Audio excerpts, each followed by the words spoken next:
God is there for us. He wants us to follow. He wants us to be willing to Him and not to the devil. He wants us to have salvation. And there's so many times when I sat there insulting people and I would say to them, oh, I know better. I know this, I know that. Only to find out that I was the greatest fool of them all. You know, so it's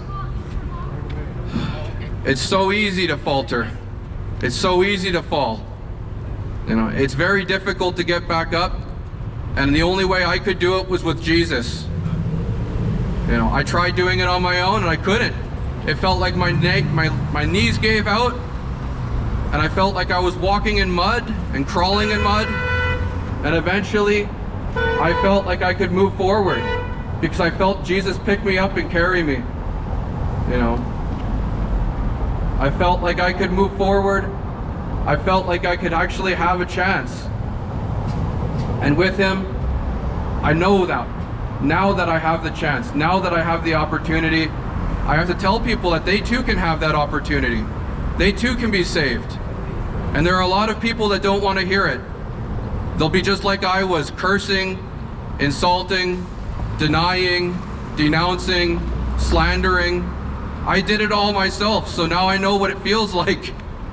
And it feels horrible. I can't believe I treated people the way I did. I wish I had changed so much sooner. You know, I was listening to my pastor one Sunday a little while ago, and he said nobody wishes that they weren't saved from a horrible event, you know, 5 minutes later. Oh, well, you know, this fire was nice, it was keeping me warm. I wish I would have stayed in it for another 5 minutes. It doesn't happen. When you're in danger and you know you're in danger, you want to be saved as soon as possible. You know, you don't want the people telling you, well, you gotta wait another 5 minutes. You gotta wait another 10 minutes. Last week I spent 13 hours in the waiting room, in the emergency room at the hospital. And at the end of it, I was so relieved that I was able to walk out. People had been rude, they had been snide and angry with them. They said I had to wait 15 hours. So the staff was expecting me when I got up to say that I wasn't gonna wait any longer. I was gonna go to a Medi-Clinic. They thought I was gonna be rude, and I wasn't. I walked up to them and I said, thank you so much for taking the time, taking my vitals, listening to my problem. And I said, I'm just gonna find another place to go to. And I wish the whole hospital a very nice day. And they were quite confused. So they were confused. They thought, wow, this guy's gonna be really rude and mean. But I wasn't. I was super relieved because I had seen so many people that night come into that emergency room and they were in terrible condition. One guy, it looked like his face was almost torn off. Another guy came in and he had a head injury because somebody had mugged him and hit him with a baseball bat.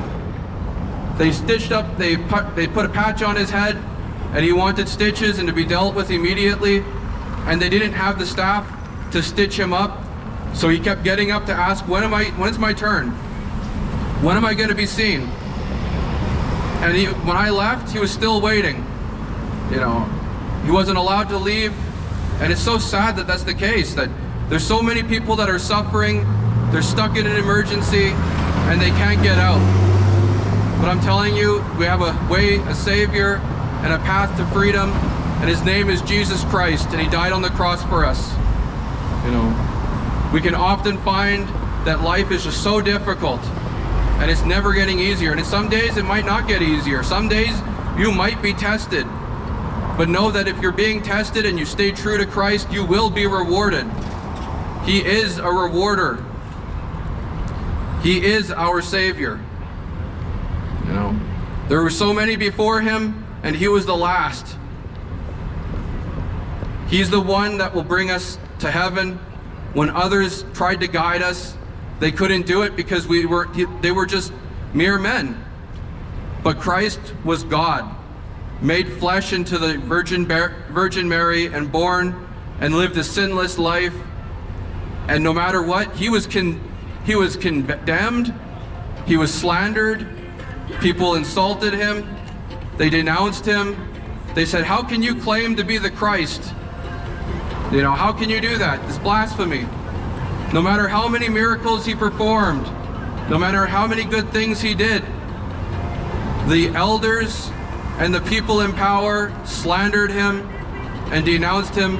And then when they had a chance to save him from the cross, they chose a rebel. They chose a murderer. Someone that they accused Jesus of the sins, and they gave it to the sinner while rejecting the sinless man. They tried to get Jesus to do evil. He refused to. They tried to convince Jesus to denounce people, and he denounced the people that needed to be denounced, the people that were out living in open sin. But the sinners wanted him to say the Romans were the true evil, and Jesus didn't. Jesus said, render onto the coin whose face is on the coin? And they said, Caesar. And he said, render unto Caesar what belongs to Caesar, and give unto God what belongs to God. And that's something that's very difficult in this day and age. You know, how are we going to give to this, and how are we going to give that? Well, Jesus says that he wants people to be a cheerful giver. You know, it's good to give to people. It's good to be generous, as God is generous with us. If you have abundance, give freely with the abundance. If you are without, you know, try to earn. Try to move your life forward. But know that if it's not with Christ, you're not going to find anything. You know, an empty sack is worthless. A desire for gold leads to greed. All right, is he ready yet? Okay. Waiting for you. Okay.